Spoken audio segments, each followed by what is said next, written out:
Humahabol pa. Natin next week na yung pagawa. Busy yung ano ko, may magagawa eh.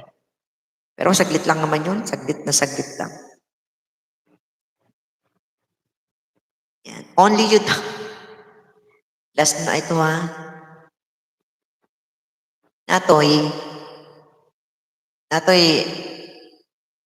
sabi ko sa'yo, ayusin mo yung mga video mo. I-edit mo some other, yung comment section mo, puro pang kids. Kaya yung iba, hindi nakaka-bell off. At pwede siyang patulong din naman kay Natoy. Yan sa isa din sa piniplay. Tsaka sabi ko sa'yo, dami mo yung playlist mo. Pati yung video mo, gawin mo playlist din. Ha? Abaan mo yung ano mo. Kasi na-play ko na lahat yun eh. Yung ano mo. Lahat ng ano mo. Dalawang account na nga yung ginamit ko eh. Basta yun naka-play. Kaya lang, siyempre hindi naman unti-unti.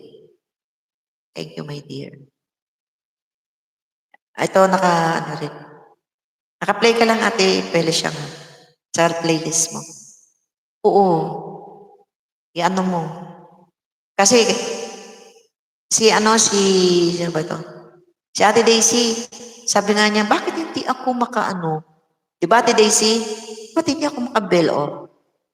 Eh, siguro nga, ano yan. May aayusin pa. Kasi nga yung iba, di ba, mga kids, so, iayos mo, edit mo. Gawin mo siyang, not for kids. Thank you, Mami Gina, yan, sa pagtambay niyo dyan. Ayan, lasong na. Lasong na ha, lasong. Pag may nag-request pa dyan, wala na talaga.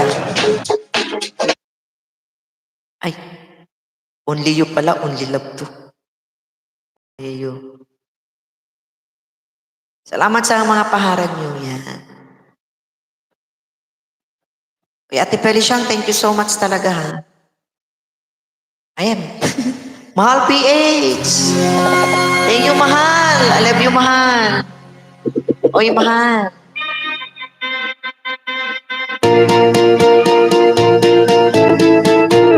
Only you.